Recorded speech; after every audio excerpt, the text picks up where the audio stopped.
a chamada. Quer dizer, ele trabalha bastante para um programa tão simples, né? Você vê que de uma forma muito simples, né? Definimos o programa de uma forma muito simples e o computador trabalhou bastante para chegar ao nosso resultado. É assim que funciona a recursão, e toda recursão eu tenho que ter uma definição recursiva de uma função, ou seja, a minha função tem que ser definida recursivamente, e eu tenho que ter um caso básico. É a partir da definição recursiva e do caso básico que eu crio, né, uma cópia idêntica do meu programa, exatamente uma definição recursiva, ou seja, FAT n vezes FAT de n-1, essa é a definição recursiva de FAT, e o caso básico, que é quando n igual a 0, retorna 1. Então, eu tendo esses dois elementos, eu tenho as condições necessárias para implementar uma função de forma recursiva, ou também chamada de recorrente, né? Recursivo e recorrente são termos sinônimos. Bom, uma outra função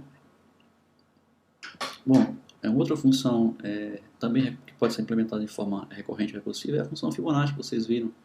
Vamos ver como é que ela é implementada de forma recursiva, mas antes disso, eu vou lembrar de novo que é importante que a chamada recursiva seja, é importante que ele se evite de se transformar num laço infinito.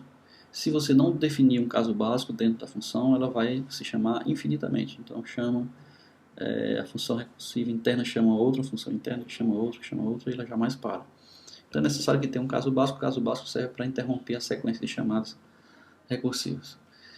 Bom, esses casos básicos também são chamados de casos de parada, né?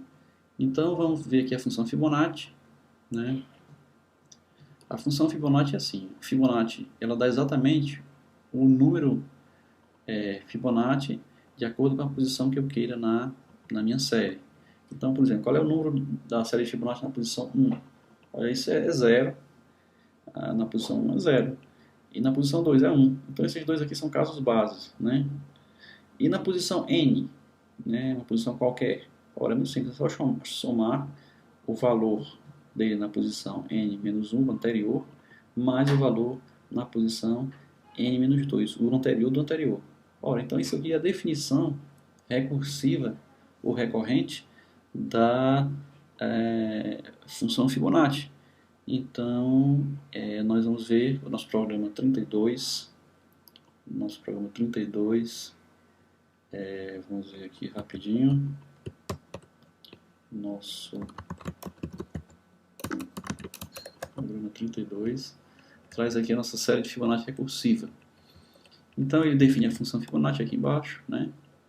Ele define a função Fibonacci. A função Fibonacci ele diz o seguinte: se o n recebido foi 1, ele retorna 0. Se o n foi 2, ele retorna 1. Esses casos aqui são os casos básicos. Se não é nenhum caso básico, então o que ele retorna? Ele retorna uma chamada à própria função Fibonacci passando o n-1, mais a função Fibonacci passando o n-2. Pronto. Simplicíssima, né? A forma de definir a função de uma forma muito simples, né? A gente define essa função e ela funciona, né? Vamos testar.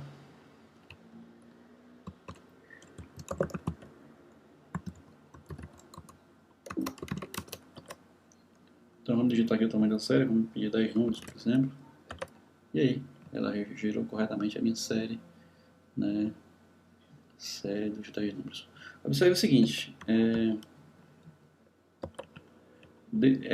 a função Fibonacci é só para responder o número da série, mas quem gera realmente a série é esse laçozinho que eu criei aqui embaixo. Isso aqui é o início do programa. Ele pergunta o tamanho da série, o valor de n, né? Eu coloquei em x. Em seguida ele faz um laço variar de 1 até x mais 1 ou n mais 1 e imprime o valor de fib_i. É aqui que ele chama, para cada valor de i, ele chama fib_índice i. Então, para o i igual a 0, ele chama fib_índice 0. Para o igual a 1, para o igual a 1, ele chama fib_índice 1. Para o igual a 2, chama fib_índice 2. Para o igual a 3, chama fib_índice 3. Assim por diante, imprimindo o que ele recebe de resposta. Por isso que a saída lá foi não um número, mas a série completa até o elemento número 10, né, que é o elemento da posição 10. Podemos executar mais uma vez, só para 20, por exemplo, aqui. Olha, você vê aqui, né? Vamos pegar aqui Vou pegar aqui 30 elementos, por exemplo. Aí você já vê aí uma certa espera, né? Você viu que demorou um certo tempo calcular. Vamos observar mais uma vez.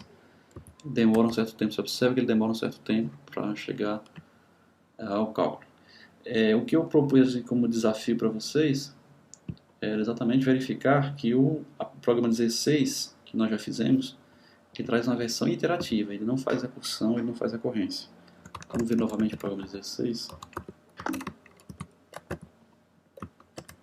Tá aqui, programa 16 é esse aqui, ele não faz recursão. Então vamos ver se há alguma diferença em termos de execução, né, do programa. Então vamos pegar aqui o valor máximo.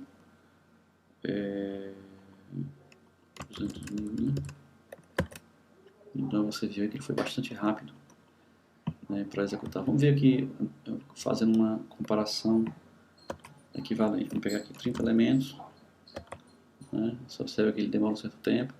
O maior valor é 514.229, você pode ver aqui. Você pode ver aqui esse valor, né?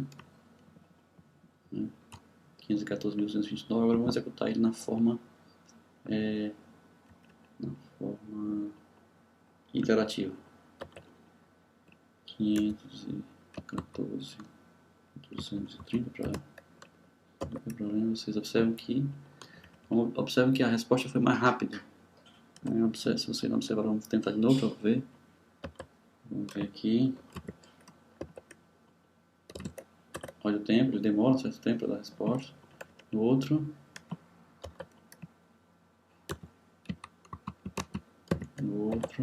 A resposta é mais rápida.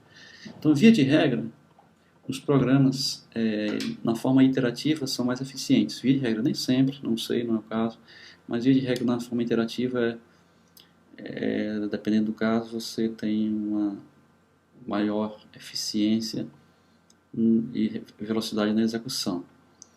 Isso se deve ao fato das operações que ele tem que fazer para guardar exatamente os dados de cada instância, de cada, digamos assim, função, né? Então isso aí atrasa um pouco o computador e faz com que você consuma mais memória e perca mais tempo para executar. Então, se você quiser eficiência, é sempre bom tentar ver se a forma iterativa não dá respostas mais rápidas do que a forma recursiva.